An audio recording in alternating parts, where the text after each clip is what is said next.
Hello, and welcome to Real Estate Investing Deal Deep Dive. I'm your host, Jeremy. The Deal Deep Dive offers lessons learned from Canadian investors while scaling their portfolios. If you're looking to scale your investments, listen to stories from those who have already been there and what they did in your shoes. Calvin, welcome to the show. Thanks for having me. So, for those who don't know you, who are you? How'd you get started in real estate investing? I am Calvin Hexter. I am the team lead for a team you probably have heard of, Calvin Realty. I got started in real estate and I never thought I would. You asked me at the age of 18, Calvin, would you ever get started in real estate? I'd be like, heck no. Be a realtor that wears terrible suits. I swear to God, they're all divorced. They all have like alcohol or drug problems and they all seem to be like alone in life. I'm like, that is the opposite. So I went in straight into fitness and I thought my whole like my life purpose was in fitness and changing other people's lives through positive habits, that kind of stuff. But guess what? I'm in real estate and I've been in real estate now for years and years and years, starting in investment real estate back all the way in 2013. So I'm a decade in to investment real estate and I've been focusing almost on a full-time effort. So how to get started? I had to give it to one of my best friends, Jaden. Give him a big shout out. I'll tell me have to watch this afterwards. Jaden calls me up one day. He's like, Calvin, guess what I did? I just bought my neighbor's property. So he's already owns a property already. He's 20 years old, I think, at this time, 19 or 20, owns his own property, primary residence. And he says, Calvin, I just bought my neighbor's property. As any other 19-year-old would think, well, does that mean we have a weekend party house? Because that sounds so great. I've seen movies where they have like condos where you go there and party there on the weekends. So do we have a weekend party house? He's like, no, Calvin. What I'm doing is that I'm renting the property out for about $2,100. All expenses in are about $1,650. And we're seeing some good cash flow. We're seeing a couple $100s of cash flow every single month. And at that point, I was like, I don't even know what cash flow is, but it sounds pretty cool.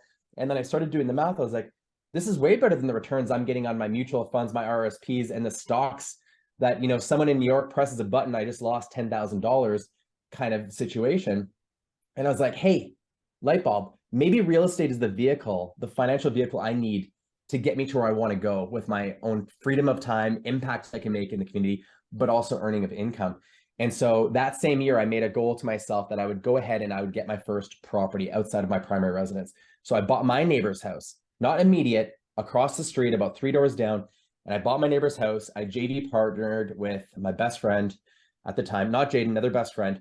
And we came into it. We demolished the whole thing and we did the worst version of a BRRRR you'd ever imagine. Literally, if you want to compare failures, we'll sit down and we'll compare failures, but I guarantee tick for tack, I made the largest failure of a BRRRR of all time. I didn't even know it was called a BRRRR. I was just renovating the property. I'm like, hey, I think we can probably put tenants upstairs. And it kind of makes sense to put tenants downstairs.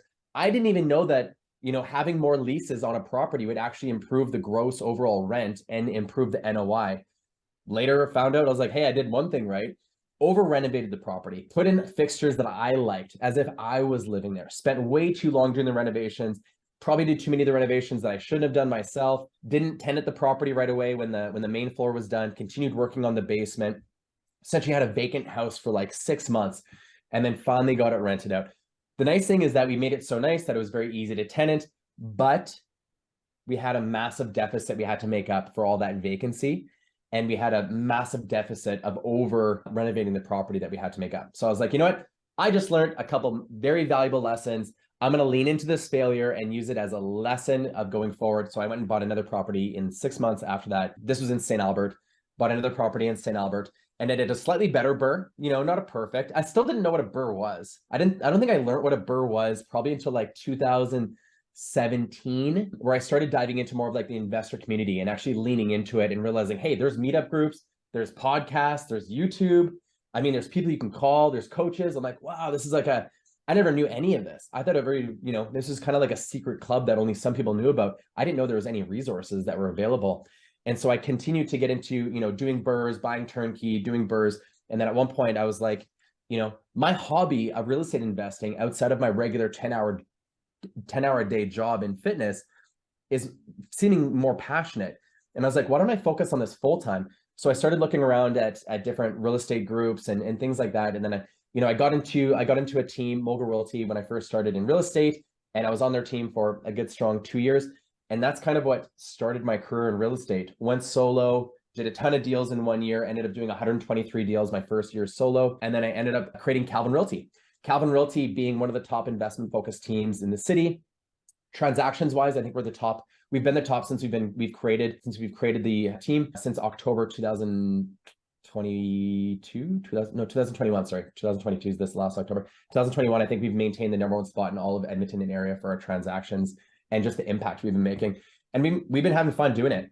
Now we're like this massive engine that puts on like amazing events to be able to create tribes, because I want to be able to offer opportunities for those new investors, intermediate or advanced investors, to meet other investors, get inspired about real estate, know that there is a vehicle that you can take to get you financially successful. So we literally are opening our arms and doing all these things to make real estate investing easy. I mean, giving you the ability to be a part of a tribe, have others deeper connections, understand other people that are doing exactly what you're doing, or maybe a couple steps ahead, and understanding what your journey looks like and helping you with it. And it's been awesome. It's been a fantastic journey, and it's just the beginning, which is kind of crazy to think about. So I know one of the things that I've had the pleasure of doing, actually, I was actually on one of your flip tours here quite recently. I know lots of out-of-town investors want to invest in Edmonton here as well, but they're not able to make it out to some of those events. How do you help and connect with some of those out-of-town investors, or even out of province? great question. 30% of the investors we work with, or maybe even 40% out of province. We work mainly with a lot of people from Ottawa, Montreal, Greater Toronto area, and Vancouver. Those would be the 4 biggest hubs that we get a ton of clientele from, because they love the Alberta advantage. They hear about, Alberta's the best for investing in here. You should go talk to Calvin Realty. They call us, and then we get them set up. So we make it easier to invest in Edmonton from thousands of miles away than it is in your own backyard. Okay. And by doing that, they see the simplicity. They're like, hey, this is so easy. I don't really have to do much at all. And you have everything taken care of. What we do is we introduce you to our professional partner team. So anybody that you need when it comes to real estate, lawyers, accountants, mortgage broker, property inspector, vacancy filler, contract, like handyman, general contractors, landscapers, literally anybody that you need, we get you set up with, because you already plug into a team. So a lot of these investors in these bigger cities, they're like, well, I don't have a general contractor. I don't have a handyman. My electrician never shows up, because we know these bigger cities, there's some major issues when it's coming with what's happening with trades right now. Is a lot of the older trades are retiring, and there's not the same amount of trades workers that are getting into the industry to be able to support the amount that are exiting. And what's happening is that there's a deficit of trades, especially in these larger cities. And so a lot of these trades workers, they don't feel like they have to be loyal to certain clients. They'll just bounce from job to job to job. So a lot of people in these other bigger cities, they're thinking, is this the same issue that Edmonton's seeing? And it's not. I mean, we actually have great tradespeople that specialize with investment real estate. We plug you into our network. You meet with them via Zoom or phone call, and you already have your power team set up for yourself. So we actually make it easier as if you're investing in your own backyard. And then when it comes to like analyzing properties, who do we get to analyze properties? It'll be myself or your realtor, whoever you're using as an investor-focused realtor. You'll be using your property manager if your strategy is buy and hold of any sort. So you know exactly what the rents, tenant profile, vacancies that are looking like in the area. And then you're going to have your contractor that's also investor-focused, that's going to be able to let you know any type of renovations that are required upon purchase that are immediate or preventative, and any CapEx costs that might be associated with your purchase within the first 5 years. So, I mean, you're literally tallying it off. You're getting every professional to go look at this property, and then we're all going ahead and reporting back to you as the investor to make it extremely easy. You never have to set foot in the property. If you'd like to fly down and take a look, I'll take you for an amazing tour of Edmonton.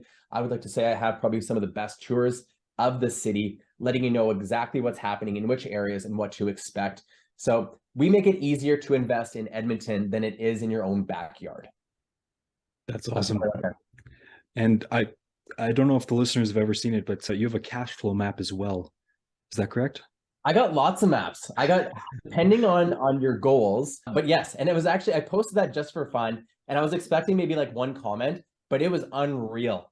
And it was so funny in how many comments we got afterwards. And they're just like, Calvin, what's, St. Albert, is that a $3.50 sign or just a $3 sign?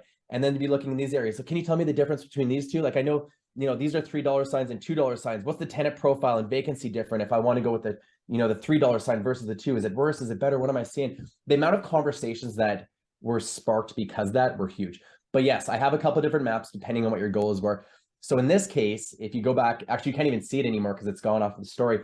But if you saw that cash flow map, I essentially circled different areas or zones of the city and have a better understanding of what kind of cash flow you can assume from it. Kind of like if you were to go to a new city and you wanted to go to a restaurant and you're like, I want to go to a nice Mexican restaurant, but I don't want to pay like the $4 signs. You know, when you look it up, there's like the $4 signs, the 3, the 2, and then the 1. You probably don't want to walk into like a $4 sign restaurant if you're not really prepared for it financially, or just don't want to commit to like that kind of dining. So maybe you're looking for a $2 or $3 sign. That's what we did with the map, except we did it in reverse, where the more dollar signs equals the larger cash flow percentage. So the better cash on cash return, as we'd be speaking in residential terms. That's simply it. So when you saw like the $4 signs, pretty good area for cash flow. Best area for cash flow was the $5 signs, which we all know is the triangle. So the areas that have the better cash flow opportunities also come with more of a challenging vacancy and tenant profile. Okay, you're never going to have your cake and eat it too when it comes to it. So you can't have the best tenant profile, the best cash flow, the best vacancy, and the best opportunity for appreciation naturally. There's always going to be a balance. And when we're working with investors, it's understanding what's the most important variables to you. And then we can start to put you in different quadrants that we would recommend to see the results that you're looking for. That's awesome. I am hoping that in the new year here, I might be able to help out with the recreation of some new maps, by the way. Absolutely. We'll have some fun with that. Yeah. Sounds good. So we'll get into our first segment here. What was the best deal you've ever done? What was the plan and what went right or wrong? Okay, good question. It's tough because I've done hundreds and hundreds of deals. It's tough to put it on one, but I'm going to say one of the best deals I've done would be a property in, I'm going to use St. Albert again. So it was a property in St. Albert. Sam Elias was the listing realtor. This was purchased back in February of 2020. I got a pretty good memory for this stuff. So this was a property. We walked into the property. We'd walk up to it. It looks like a standard bungalow, single family detached bungalow. We walk in the front door and it's 1,260 square feet. The purpose of this property, the investor that I was working with was actually open to a fix and flip. They were open to a BRRRR, or they were open to turnkey. They were like wide open with what they're open, interested in. We walked through the main floor. It's mainly original, open concept, 1,260 square feet. You felt it. You felt the good size. We walked into the basement. So we walked downstairs, and there's no pictures of the basement. We walked downstairs and we realized that there was already a suite. There was one suite, there was common area.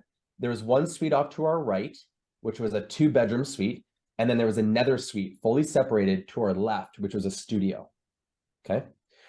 And the house had 3 suites, and they were on the market for about 50 days. And they've been doing price drop after price drop after price drop.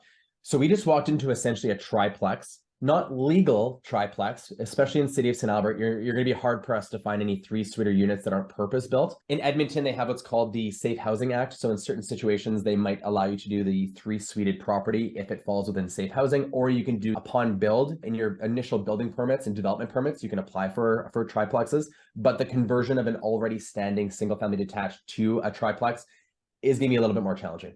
So we walked inside and I was like, holy crap, this is a 3-unit building. And it was listed at $285,000.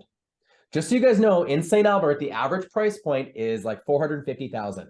I believe as of June of this year, it was like $460,000 was the average house price in St. Albert. We found it for $285,000, and it was in the lovely community of Forest Lawn.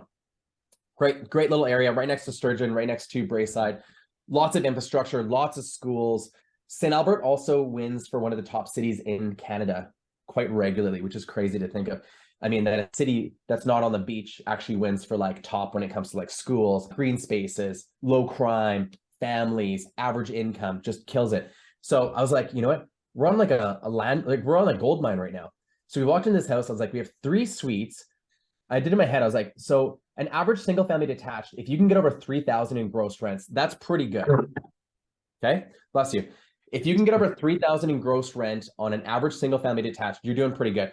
So I was doing the math in my head. I was like, main floor, St. Albert rents, you can get a little bit higher. I was like, you could probably get about $1,750 inclusive of utilities. The studio, I think we can get about $1,050. And then the 2-bedroom, I think we could probably do about $1,150. So I'm doing my quick math in my head. I'm like, holy crap, we're almost at like $3,900 in gross rent on a property that's listed at $285,000. I was like, let's lowball them. Let's see if we can get it for like 270, 270, not showing them our cards and how excited we are. Because if you show them like, holy crap, we're so excited, let's get an offer in right away. We still put an offer in right away. But I said, hey, there's lots of updates. The basement's awkward. I mean, who's going to use 2 suites in the basement? This isn't going to work. My guy's going to have to rip it out. The only thing that's going for you is the location. So we ended up getting a stellar deal on it. I think we ended up getting like 90% a purchase price to list price ratio, which is quite good. Average in Edmonton right now is like 97.5.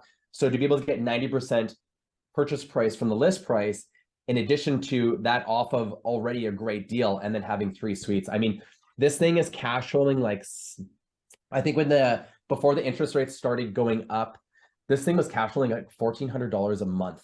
And when we're cash flowing it, we have, yes, property management included. We have vacancy included. We have maintenance costs included. Cash flowing NOI was like $1,400 a month. It was wild. Obviously, it's still a very high performing asset, and we know it's a bit of a unicorn. But I would say that that's a deal that definitely continues to stand out. And we did an inspection on it. We found out afterwards that they completely sealed the exterior with spray foam. If you don't know what I mean and you don't know how expensive it is, go ahead and look at bad insulation versus spray foam insulation and tell me the difference in cost, because they did some massive upgrades that we didn't even realize until we got the inspection done by Pierre Papineau with Overview Property Inspection. So he came in with his thermal scanner. He's like, holy crap. He's like, Calvin, you wouldn't believe this. Normally it's like negative that I'm spitting out, but there's like positive, positive, positive. So right when we think it couldn't get any better, it was like better, better, better. And the house ended up being in great condition, very well taken care of from the previous owners. And to today, it's doing exceptionally well. Sounds good. So there wasn't any delayed maintenance on the property then? It was just original. So I would say the delayed maintenance would be like the vintage old person, what they like, but it was all in good condition. So I wouldn't say that there was necessarily any kind of like major deferred maintenance updates, I would say.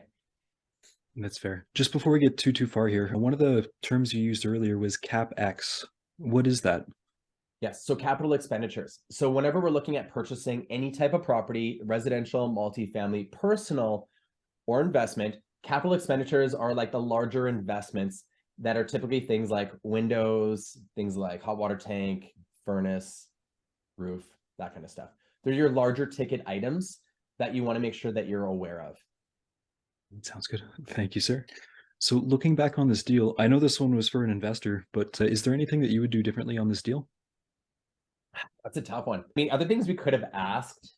I mean, let's think about how we could have got a better deal altogether. I mean, we could have negotiated maybe the price down a little bit more. We could have asked in that case. In that case, the mortgage really wasn't an issue. But one thing we could have asked is what was the interest rate that the current seller at? Where are they at? And does it make sense to maybe assume their mortgage, or does it make sense to maybe look at an agreement for option if they had a great mortgage interest rate, because then it could delay the process of like client getting the mortgage. And if they're able to save even more money on the expenses, we know that profit goes straight to profit at that point. So I think there's maybe a couple different tweaks that we could have done that way. But I mean, yeah, that was just one of the ones that were just worked out extremely well. Sometimes you walk into a property and you're just like, wow, I'm like, this is a gold mine. I mean, as a realtor, I've walked into properties before where the realtor said there's no basement. Guess what? You go through the garage, find another door, there's a full basement, right? If you can't find the furnace on the main floor, there's probably some kind of, and it's not in the closet, which we see on some basementless houses. There's probably something underneath. We found a basement. We've also found houses that said they weren't legal basement suites, and then found out they're actually built as an up-down duplex. So it's already been legalized. You can completely skip the permitting process. It's already got the green light. Go ahead. You saved yourself tons of time, tons of money, holding costs, borrowing costs, and then just your permitting costs. So, I mean, there's lots of mistakes that realtors make out there. And it's not like I try and I have a really good relationship with majority of the realtors out there. I don't let them know they have a mistake. I just go ahead and purchase the property from them. And it's a win-win, right? We win because we just got an absolute gold mine of a property that they weren't expecting. And they win because they were able to sell. We just don't always tell them that, hey, you may have made a little mistake for our benefit. So I know one of the things that we study in school for appraisal actually is the highest and best use of a property. And at the end of the day, a lot of it is subjective. So that might have been their best interpretation of value, but we might know something better. So I'm very glad you brought that up. Absolutely. Yeah. What is the difference between an up-down duplex and like a basement suite though? Is there a Yeah, major so difference? up-down duplex, typically it's purpose built as an up-down duplex. So when the builder puts in the development permits, it's built with the intention of having that. It's very common if you want to know what they look like. They essentially look like any other residential house. They're very common to have a front access stairway down directly to the basement suite. So when you're looking at the house itself, they're usually like a raised bungalow or a bi-level, and you have stairs. So you have your walkway going in, right, going up to the property, and then you have stairs going up. And then to the left of those stairs, typically you have stairs going down directly into the basement suite. Okay. The best way to find out is separate address. Go on Edmonton Slim Maps and you can easily identify whether it's a separate address or not already. And then if you want to make double sure, call the permitting department in the city of Edmonton. Very good, very good. Now, the other term you brought up here was agreement for sale. What is that? So the most simplistic way to understand what an agreement for sale is simply that when you're going ahead and purchasing a property, instead of you getting a mortgage on the property right away, the seller is a placeholder for that mortgage for whatever term that you guys negotiate. So if I was to buy a property from you, Jeremy, we would keep your name on the mortgage. I would also go on title, so you wouldn't be able to sell the property without me. We'd use you as a placeholder with your current mortgage, and then that would be negotiated on for a certain period of time, say 3 years, or maybe your mortgage comes up in 4 years as a renewal. And at the end of the 4 years, then now I'm required to get my own mortgage. So on the completion date, you would get your own mortgage. The only difference is on the commencement date or the possession date agreed upon is that your name would stay on the mortgage. And that's it. When it comes to the paperwork, the realtor takes care of all that. So we can take care of all that. With an agreement for sale, you pay for all the expenses on the property. It's effectively your property as a buyer. And some agreements will say you can only, you can have limited renovations you can do, or, whatever it may be, you can sell the property during that term. A lot of investors, what they'll do is they'll do fix and flips through agreement for sales.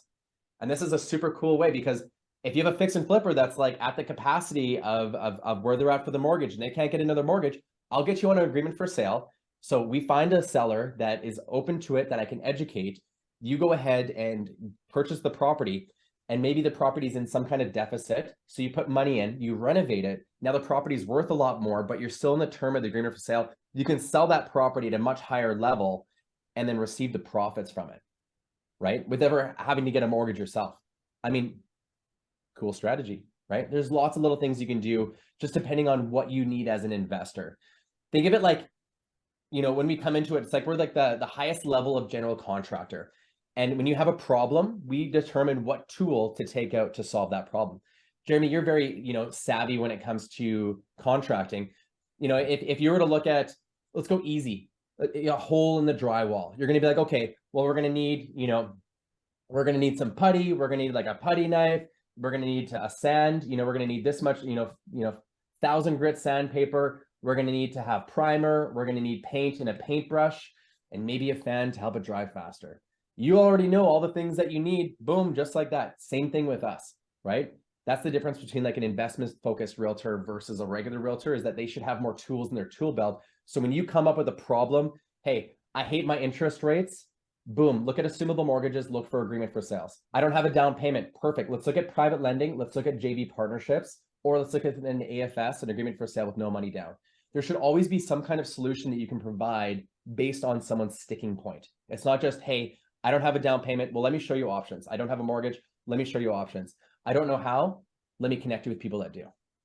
Sounds fair. How many flippers would you say, in your experience, are actually using creative finance strategies like that agreement for sale? Out of all the investors I work with, like if I were to say I'm just working with 100 investors right now, I'm going to say probably maybe 25%. Sounds fair. Speaking from experience, one of your team members actually set us up with a AFS for a flip here as well. So thank you very much, sir. Absolutely. Amazing. I'm glad. Sounds good. So we'll switch gears here a little bit. What was the worst deal you've ever done? What was the plan and what went right or wrong? So worst deal, it was a similar market as of right now. And a lot of people that have buy and hold properties that might be over leveraged may be seeing that there's a cash flow deficit in their properties, meaning that they had a property that was probably cash flowing a few $100s a month because the tenants were paying and tenanting, right? Both, we'll say an up-down suite, both tenants in, paying rent, interest rates go up. You were unfortunately on a variable. I still invest in variable, by the way.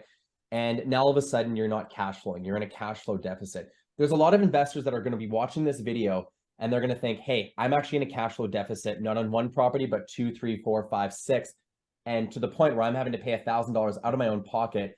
And I'm now limited on whether I can even hold on to these properties or not, and may have to sell out of desperation, right? So there's opportunities of what you can do. Find a JV partner that can maybe help support some of the deficit. There's lots of things you can do to help yourself in that situation. In a similar case like this, we were actually working with, a lot of people will also look at converting their long-term rentals to short-term rentals because it increases the opportunity for your gross rent. You don't have to be an expert of it. There's managers out there that can help you with it. If you have any questions, I mean, there's a lot of people that can help you.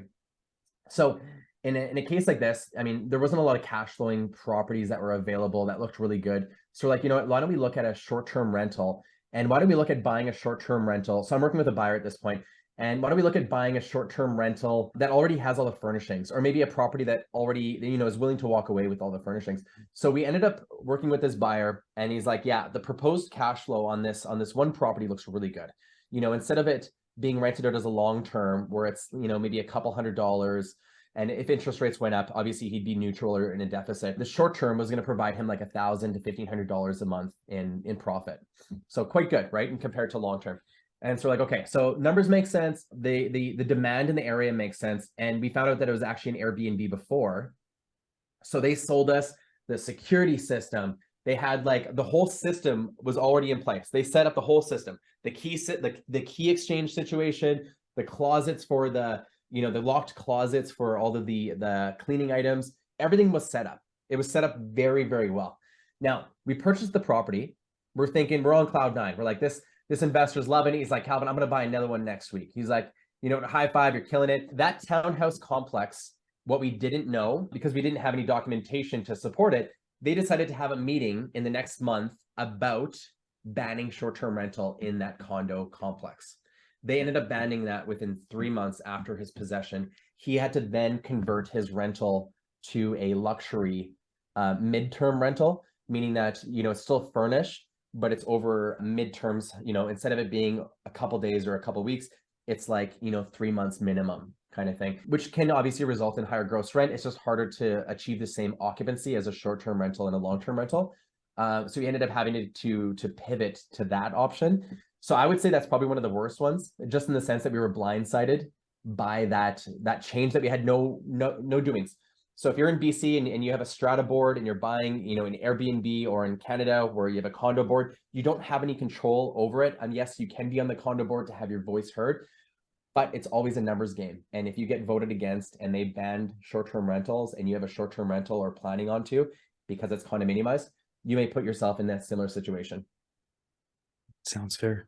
If presuming that there's already a good strata board or a good condo board in place, is there a way that you can tell beforehand? Should it be in the condo documents? Meeting minutes is usually a good way.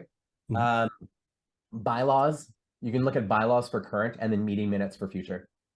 Like annual general meeting. Most condos will meet via Zoom now since COVID on a monthly basis. So there'll usually be some kind of rumblings in there. But you can also call the property management company, which is easy to find on the listing. You can also ask them as well. So bylaws, meeting minutes, property management company. And you can always ask the listing agent as well if they're familiar with any kind of restrictions, or the seller's, you know, aware of any restrictions. Sounds fair. Is short-term rental something that you, or medium-term rentals actually, something that your team is leaning towards here right now? We offer it it's the same kind of example as you know, we're a contractor with many different tools. We'll use the right tool when it fits. If it's if that screw needs a Robertson, we pull the Robertson out. If it needs a flathead, if it needs a Phillips, we pull it out. But it depends on the situation. I know lots of people are going to go home and they're like, hey, which one's the Robertson? Which one's the Phillips? So probably, absolutely. Yeah. So looking back on this deal, is there anything that you guys could have done differently? I think probably doing more due diligence, maybe contacting some of the people in the actual condo board to see if there was any kind of rumblings about a conversation about short-term rentals being banned. I think that's probably one of the best things you can do. If you're buying in a condo, always recommend talk to other occupants in other units and ask them about it. Ask them questions, you know, use it as an opportunity to provide an investigation. It'll build extra depth and context that the condo documents will not be able to. Sounds fair. So, Calvin, if it's okay with you, I'd like to dive into a brand new segment that we're rolling out here. What are three things that most people don't know about you? Ooh, it's a tough one. First one off the top of my head, and just so you know, this was not pre-scripted. I'm going off the top of my head. Okay. So if I miss a really valuable point, I'll bring it up sometime later. I would say most people don't know that I've earned my life-saving award. So yes, I have a life-saving award. I was granted an actual award for saving someone's life in the position where they were facing death. So when I was in the fitness industry, I was a regional manager for 12 years. And this one moment, I was inside the group exercise studio. I heard the custodian working on the glass extremely hard. I knew that something was happening. I ran out. There was a gentleman that fell off a piece of equipment, smashed his head. There was a puddle of blood around his head. I walk up to him. I check his vital. He's not breathing. He doesn't have a heart rate. So I immediately started CPR on him. And CPR ended up continuing for much longer than expected because I asked for the AED. The AED was actually out of batteries, which is a major issue. So I continued CPR with him for about 10 to 15 minutes until the ambulance came. He ended up having a quadruple bypass surgery. So if anybody, any nurses, doctors that are watching, or anybody that's familiar with heart attacks, quadruple bypass surgery, I mean, when you have a heart attack at that extent, I think you have like a 5 or 7% rate of success of living. He ended up getting back to life. He wasn't a vegetable. He was fully functional after, a couple months of rehabilitating himself into a healthier position, and he's alive today.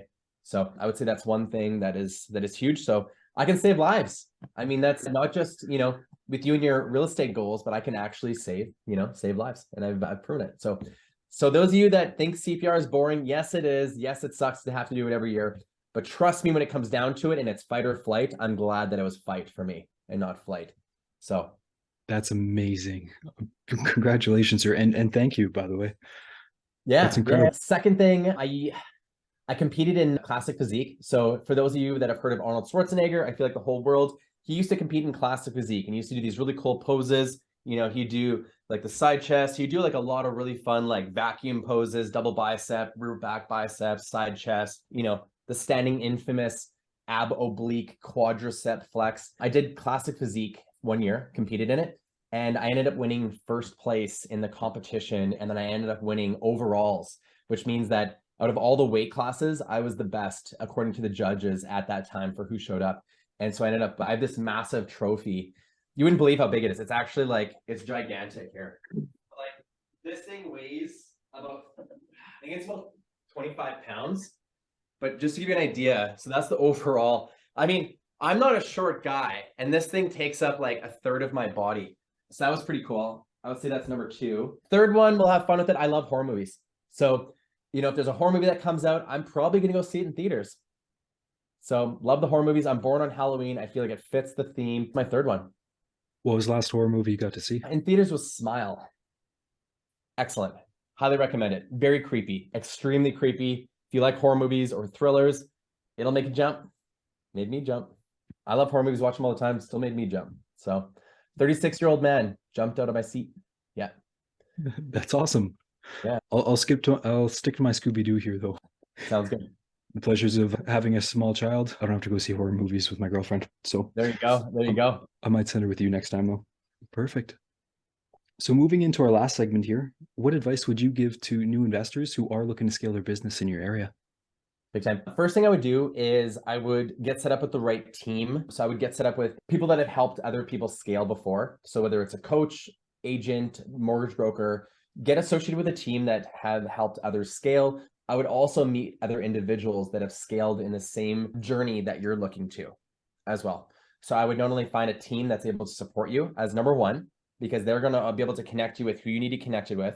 And then I'd also be able to reach out to other individuals that have done it. So if you're not sure of, where to get started, how do you get a team? Literally look up investment focused realtors on Google, meet 5 of them for coffee, the one that you feel like has your best interest and you're confident that's going to help take you to that stage that you want to get to, and you have a good rapport and relationship with them. Get started with them. They'll be able to connect you with all the right people. Great advice. Great advice. Now, I know we got a time crunch here and I won't hold you too much longer. I do have a bonus question here for you though. What are your predictions for the market here in the upcoming new year? Good question. So we know that the interest rates from the Bank of Canada went up by 0.5 point. I think most of the banks have followed suit and have also increased their rates. Most, maybe not all. I'm assuming, well, typically in the fall, we see interest rates go up. In the spring, we see them go down. I'm expecting that we're going to be seeing a slow drop. My prediction is that next announcement, it's going to stay flat. And then the one after that, we're probably going to see a 0.5 point drop. And then I think we're going to see more of a drop going into June and July. And so I don't think we're going to be seeing this high of interest rates for long. Do I think it's ever going to get down to 1% where you're essentially borrowing money from the banks for free? I don't think so. I think we got spoiled. Look at the last time that we were ever offered 1% interest rates on borrowing. It just doesn't happen, right? So it's because we were spoiled that your expectations have now changed. And if you're waiting for that moment for it to happen, you're going to be waiting for a long time. Maybe don't invest in real estate if you're waiting for another 1%. It's just not going to happen. Maybe talk to others on how we're making it work at 5%, 6%, because a lot of investors are making it work at 5% and 6%. Man, what I wouldn't do for a 5% mortgage right now. There we go. Exactly. Well, Calvin, thank you very much. Thanks for having me, Jeremy, as well. It was an absolute pleasure. Thanks for the questions.